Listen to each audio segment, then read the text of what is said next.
할렐루야. 오늘은 창세기 26장에 기록된 이삭의 이야기를 중심으로 하나님이 이삭에게 주신 복에 관한 말씀을 나누고자 합니다.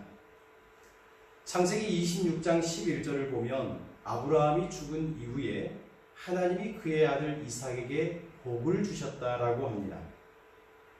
바로 하나님이 이삭에게 주신 복, 그 복이 무엇인지를 오늘 창세기 26장은 우리에게 설명해 주고 있습니다. 오늘 우리는 창세기 26장을 중심으로 하나님이 이삭에게 주신 축복의 본질이 무엇인지를 살펴보고자 합니다. 이 세상에서 복을 싫어하는 사람은 없을 것입니다. 물론 복이라는 의미가 사람마다, 민족이나 또 사는 지역이나 문화마다 그 의미가 다양하겠지만 한 가지 공통점이 있다면 그것은 사람을 유익하게 한다는 점일 것입니다.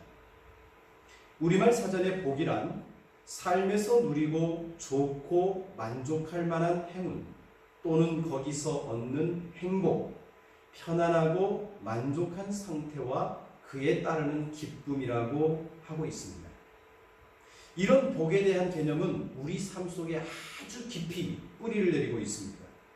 예를 들면 복주머니, 복권, 웃으면 복이 온다, 또 복스러운 얼굴, 누구든지 자기 복은 가지고 태어난다, 좋은 아내를 얻는 것도 복되다, 또 새해 인사할 때도 새해 복 많이 받으세요. 이처럼 우리 삶 모든 영역에 복이라는 것이 연결되어 있습니다. 그렇다 보니 예수님을 닮아가는 제자로서 십자가 신앙을 따르는 그리스도인들조차도 신앙생활을 하면서 믿음의 본질을 추구하기보다는 당장에 받을 복, 그 복을 더 집중하는 경향을 보일 때가 많습니다. 현재 한국 교회에 개혁을 요청하는 사람들은 가장 먼저 기복신앙을 탈피해야 한다라고 말합니다. 이 말은 본질과 비본질적인 것이 역전되어진 현상을 나타내고 있는 말이겠죠. 여러분, 기독교 신앙은 하나님의 말씀대로 살아가는 것이 본질입니다. 그 본질에 충성할 때 저절로 따라오는 비본질적인 결과가 바로 복인 것이죠. 하지만 복이라는 결과에 집착하다 보니, 그리고 복 받는 것이 너무너무 중요하게 생각하다 보니 본질적인 것, 즉 하나님의 말씀대로 살아간다는 것이 상실되고 있다는 거예요. 바로 이런 것을 기복신앙이라고 합니다. 따라서 우리가 하나님 말씀대로 살아가려는 의지를 상실한 채 복을 추구하는 것은 반드시 우리가 극복해야 될 신앙의 과제인 것입니다. 이 기복신앙을 극복하기 위해서 가장 먼저 해야 될 일이 있다면 무엇일까요? 그것은 바로 복의 근본이 무엇인가, 복의 본질이 무엇인가를 파악하는 것입니다. 일반적인 복이 아니라 하나님이 우리에게 주시고자 하는 복, 그 복이 과연 무엇인가, 이것을 먼저 아는 것이 중요합니다. 왜냐하면 하나님은 태초부터 우리에게 복 주시기를 원하셨기 때문입니다. 창세기 1장 28절에 보면 하나님이 그들에게 복을 주시며, 이렇게 말을 해요. 사람을 처음 만드신 다음에 복을 주시면서 우리로 하여금 행복하게 살아가게 하는 것, 그것이 하나님의 의도였고 하나님의 계획이었습니다. 그리고 창세기 12장 1절과 3절을 봐도 같습니다. 믿음의 조상 아브라함을 부르실 때에 하나님께서 아브라함에게 복을 약속해 주시죠. 근데 이 창세기 12장 1절부터 3절까지의 내용을 보면 복이라는 단어가 명사형과 동사형으로 총 5번이나 기록되어 있습니다. 이처럼 하나님이 우리에게 주시는 축복, 이 복이라고 하는 것은 오래전부터 하나님의 계획 속에 담겨져 있었던 겁니다. 이제 우리는 하나님께서 우리 믿음의 사람들에게 주시고자 하는 복, 그 복이 무엇인지, 그 복의 본질이 무엇인지를 이삭의 이야기를 통해서 살펴보려고 하는 겁니다. 여러분, 오늘 창세기 26장 1절을 보시기 바랍니다. 그 말씀에 보면 이삭이 지금 큰 흉년을 만났다고 합니다. 그래서 그랄 땅으로 피신하는 것을 볼 수가 있습니다. 이 그랄이라고 하는 지역은 하나님이 약속해 주신 가나안 땅, 그 약속의 땅 가나안과 바로 붙어있는 땅인 거예요. 경계인 거예요. 근데 이삭은 바로 가나안 땅을 지나 가나안 땅과 그랄을 지나 애굽으로 내려가려고 하는 계획을 가지고 있었던 것 같습니다. 성경은 지금 이삭이 당한 흉년에 대해서 표현하기를 아버지 아브라함 때의 첫 번째 흉년이 들었고 이제 이삭의 때에 두 번째로 큰 흉년을 맞았다고 표현하고 있습니다. 창세기 12장 13절을 보면 아브라함이 하나님께 처음 부름받았을 때가 75세입니다. 그 75세 때 가나안 땅에 하나님이 지시하는 땅 가나안 땅에 도착을 하죠. 근데 그 도착하자마자 아브라함에게 큰 기근이 닥칩니다. 그래서 그 땅에서 견딜 수 없어서 결국 애굽으로 피신해 버리는 것을 보게 됩니다. 바로 아브라함으로 하여금 가나안 땅을 벗어나 애굽으로 내려가게 만들었던 큰 기근이 바로 첫 번째 흉년이었던 것 같습니다. 그러니까 지금 이삭이 만난 이 두 번째 큰 흉년도 아마 가뭄 때문에, 기근 때문에 비가 오지 않아서 발생한 문제 같습니다. 가나안 지역은 평균 강수량이 1200mm 정도 되지 않는 물이 귀한 곳입니다. 그리고 가나안 북부 지역은 갈릴리 호수도 있고 또 이 지중해에서 불어오는 수분을 많이 머금는 그 바람이 2418m나 되는 높은 헤르몬산과 부딪히면서 거기에서 수증기가 이슬이 되어서 땅에 촉촉히 내립니다. 그 많이 내리는 이슬 때문에 이 가나안, 약속의 땅 북부 지역은 농사를 지을 수 있는 땅이었습니다. 하지만 지금 이삭이 거주하고 있는 가나안 남부 지역은 강수량이 300mm 정도도 되지 않는 메마른 지역입니다. 그러다 보니 농사를 지을 수 없는 땅이고 그 메마른 벌판, 메마른 그 광야에는 거친 풀들만 자랄 수 있는 지역입니다. 그러니까 그 지역에는 농사 대신에 염소나 양을 키우는 유목이 주 산업이었던 거죠. 이런 상황에 흉년을 맞은 이삭이 그랄 땅으로 피신한 이유는 아주 간단합니다. 지금 들판에 풀들이 메말라 버린 겁니다. 그래서 자신의 주 산업으로 하고 있던 양과 염소를 키우는 일도 불가능한 상태가 된 거죠. 한마디로 말하면 지금 사업이 거덜난 겁니다. 파산 상태가 된 겁니다. 그래서 이삭은 아버지 아브라함 때에 언약을 맺었던 아비멜렉의 땅 그랄에 잠시 들린 겁니다. 그래서 그랄에서 좀 피신했다가 좀 충전했다가 그 다음에 애굽으로 내려갈 계획을 갖고 있었던 거죠. 왜 애굽일까요? 그곳은 나일강이 있는 곳이죠. 그래서 사시사철 물이 풍성한 곳이고 양식이 있고 또 양과 염소를 키울 수 있는 풀이 있는 곳이기 때문에 야곱은 자신의 삶을 위해서 자신의 인생의 복을 위해서 애굽으로 내려가고자 했던 겁니다. 그런데 2절과 3절 말씀에 보면 이때 하나님께서 나타나셔서 말씀합니다. 뭐라고 할까요? 애굽으로 내려가지 말아라. 내가 지시하는 땅에 머물러 있어라. 그러면 내가 복을 주겠다라고 말씀하고 있습니다. 이때 하나님께서 이삭에게 복을 주겠다 하시면서 어떤 복을 약속하십니까? 2절과 3절 말씀에 보면 내가 너와 함께 있어서 복을 줄 것인데 내가 이 땅을 너와 자손에게 주겠다. 그리고 너의 자손은 하늘의 별처럼 번성하게 될 것이다. 그리고 너의 자손들 때문에 천하 만민이 복을 받게 될 것이다. 그런데 여러분 여기서 한번 생각할 필요가 있습니다. 지금 유목 생활을 하는 양을 치는 이삭에게 정말로 필요한 것은 풀입니다. 풀이 있으려면 물이 있어야 되고 물이 있는 곳을 찾아가는 것이 이삭에게 있어서는 정말 복된 거죠. 하지만 이삭이 살고 있는 가나안 남부 지역은 비가 내리지 않았습니다. 농사도 안 될 뿐만 아니라 양들이 먹을 풀도 말라버렸어요. 그러니 이삭이 살 수 있는 유일한 방법은 물이 풍부한 애굽 땅으로 내려가는 거예요. 그게 현실적으로 먹고 살 수 있는, 그리고 자신이 복을 받을 수 있는 곳이죠. 이런 상황에 하나님이 이삭에게 애굽으로 내려가지 말라라고 말해요. 애굽으로 가지 말고 어디 있으라고 그럽니까? 지시할 땅, 그곳은 바로 그랄이었습니다. 네가 이 그랄 땅에 머물러 있으면 내가 복을 주겠다고 약속하는 거예요. 여러분, 이삭의 생각과 계획이 뭡니까? 지금 가뭄이 들었어요. 이 가뭄의 위기를 이기고 내 생업을 번성시키고 내가 잘 되고 살 수 있는 길은 물이 있는 애굽으로 내려가는 것이죠. 그래야 내 산업, 내 유목업이 잘 되고, 그리고 내 집이 잘 되고 내가 복받는 길이죠. 하지만 이삭에게 하나님은 말씀합니다. 이삭아, 애굽에는 물도 있고 양식도 있고 풀도 있고, 그러나 그곳에 가지 마라. 대신에 내가 너에게 지시하는 땅, 그랄 땅에 머물러 있어라. 그러면 네가 내 명령대로, 내가 지시한 대로 여기 머물러 있기만 하면 내가 너에게 복을 줄게 라고 말하는 거예요.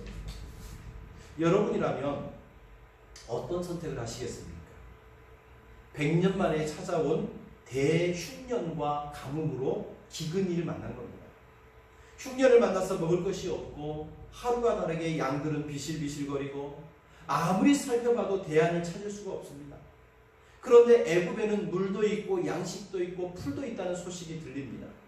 그래서 고심 끝에 그래, 내가 살 길은, 내가 복받을 길은 애굽으로 가는 거야 라고 결심하고 애굽으로 한꺼번에 가는 길이 너무 멀다 보니 그랄이라고 하는 곳에 잠시 들려 좀 충전하고 그 다음에 애굽으로 내려가야지, 이런 생각과 계획을 가지고 있었습니다.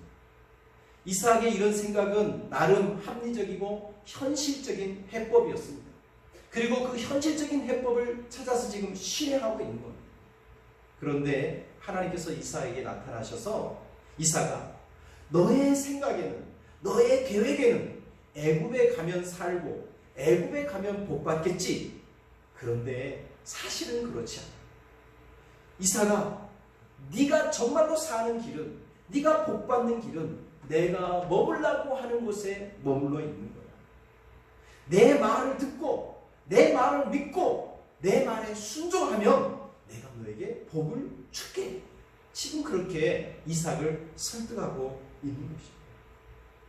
성도 여러분, 여러분이 이런 상황이라면 어떤 선택을 하시겠습니까? 현실적으로 복을 받으려면 물과 양식과 풀이 있는 애굽으로 가야 합니다. 현실적으로 복을 받으려면 이런 사람도 의지하고 저런 사람도 의지하고 이런 방법 저런 방법 내가 간구하고 노력하고 수도 없이 애쓰고 힘써야 될 것 같습니다. 그것도 하루라도 지체하지 말고 빨리 애굽으로 내려가는 것이 내 재산의 손실이 적고 내가 더 많이 복받을 길이라고 판단됩니다. 그러나 하나님의 백성에게는 하나님의 말씀에 순종하는 것이 사는 길이고 하나님 말씀대로 머무르는 것이 바로 복된 것입니다. 성도 여러분들은 기억해야 됩니다. 하나님이 복을 주시는 분입니다.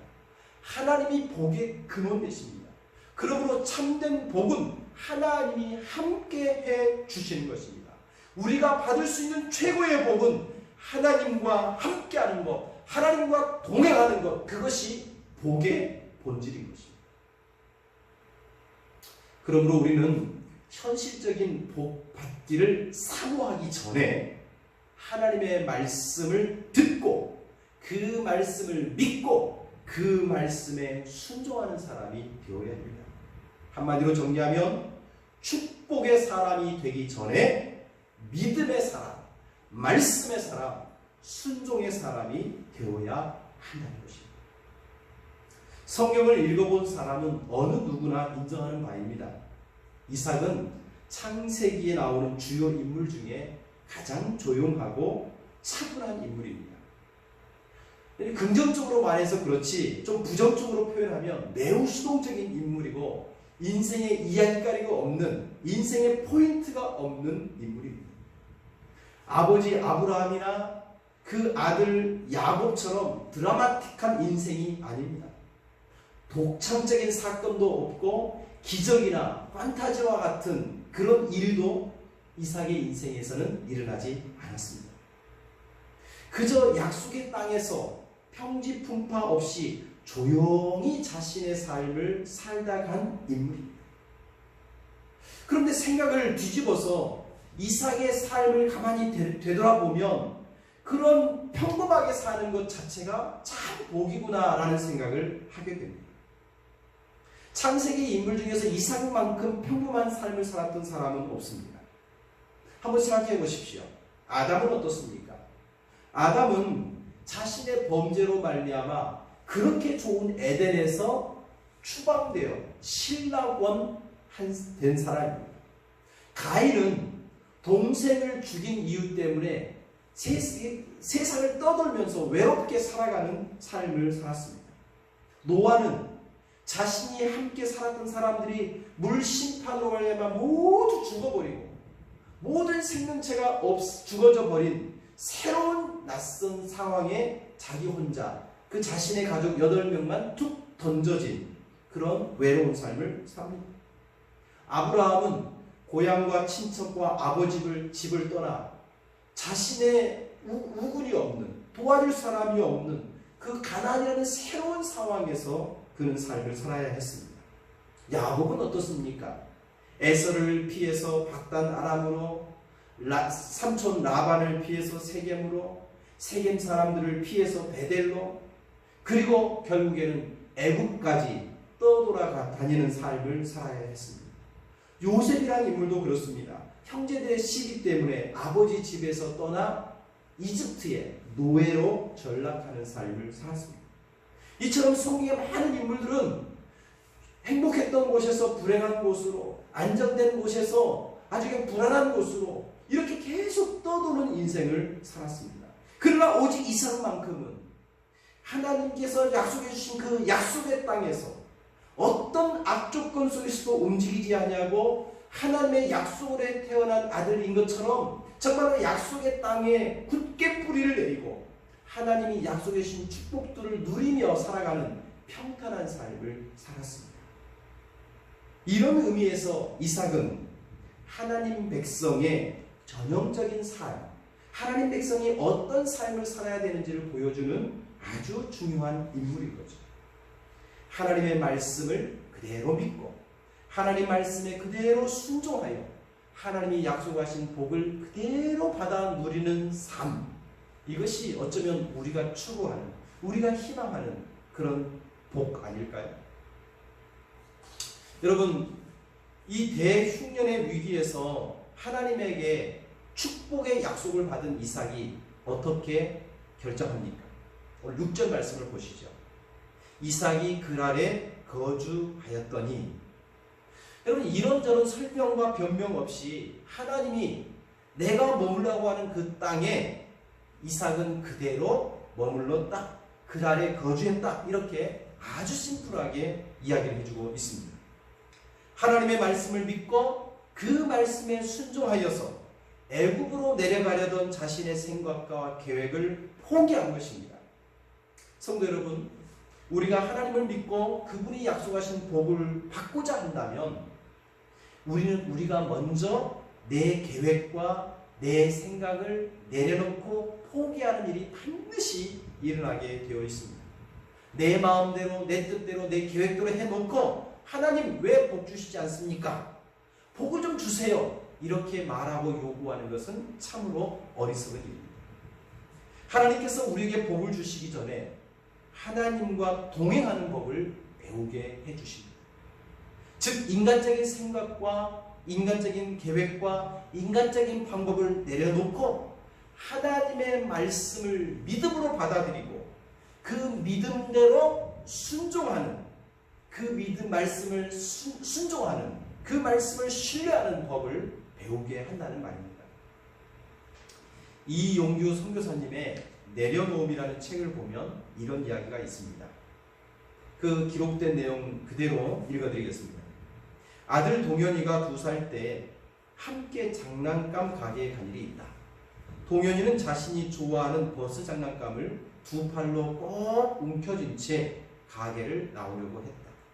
그러나 장난감을 가지기 위해서는 그것을 계산대에 올려 점원의 바코드 판독기를 읽게 해야 했다.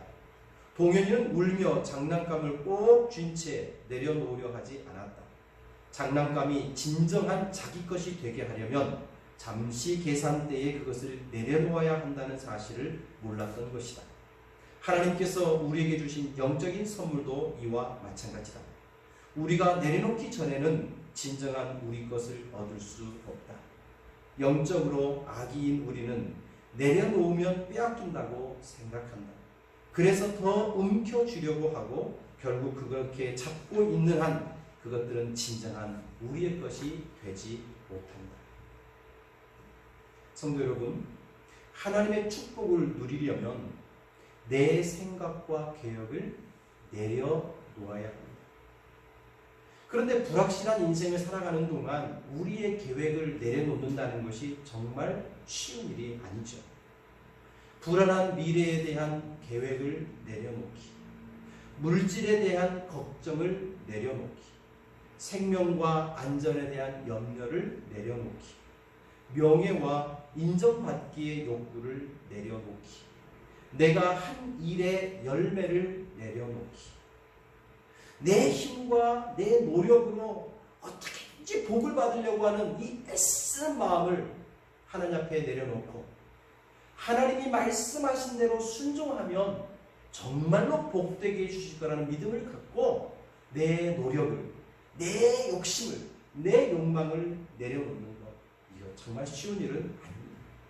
하지만 하나님께서 이삭에게 말씀하신 대로 이삭아, 내가 너와 함께 해서 너에게 복을 줄게. 이것을 우리는 믿는 것입니다. 하나님이 복이시잖아요. 하나님이 복 되신 분이고 복을 주시는 분이고 하나님과 함께 하게 되면 그것 자체가 복이 되잖아요. 여러분, 이삭은 그것을 믿었던 겁니다. 하나님이 나와 함께 하시면 복된다는 것, 이것을 믿은 거예요. 왜? 이것이 진정한 복의 근원이기 때문에 그렇습니다.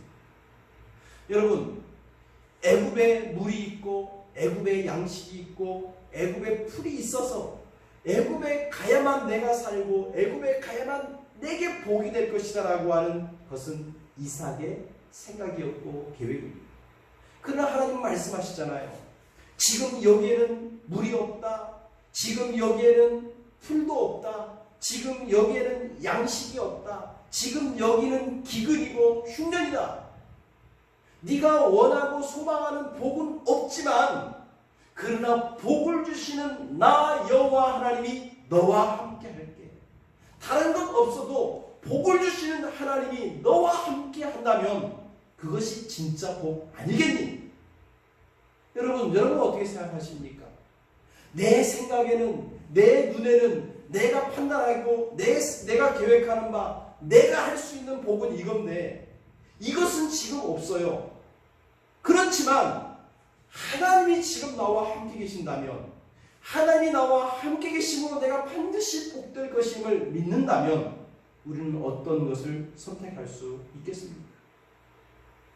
사랑하는 성도 여러분, 하나님이 우리에게 주시는 복, 그 모든 복의 가장 중심에는 하나님이 나와 함께 계신다는 믿음입니다. 그리고 하나님이 나와 함께 계시고 함께 계신 하나님이 내게 말씀하시면 그 말씀을 믿고 순종하는 것, 그런 태도가 있을 때에 정말 하나님이 주시는 복을 누릴 수 있는 것. 하나님이 나와 함께 가시고 하나님의 말씀을 믿고 그 말씀에 순종하려는 자세로 우리가 한 걸음 한 걸음 살아간다면 우리 인생은 반드시 복되게 될 것입니다. 내 힘과 내 노력과 내 의지와 피나는 그 역투로 말미암아 내가 행복해져 버리라고 하는 그 마음의 열정을, 잘못된 건 아니죠. 그러나 그 열정을 잠시 내려놓고 하나님의 말씀이 무엇입니까? 하나님의 뜻이 무엇입니까? 하나님의 뜻 앞에 나를 복종시켰습니다. 그리고 하나님과 한 걸음 한 걸음 동행하겠습니다. 이런 믿음의 태도를 갖는 것, 이것이 바로 복의 출발이고 복의 근원이라는 것입니다. 이처럼 하나님의 말씀을 믿고 그 말씀을 순종하는 사람이 될 때 하나님이 주시는 복은 우리 가운데 물밀듯이 몰려들게 될 것입니다.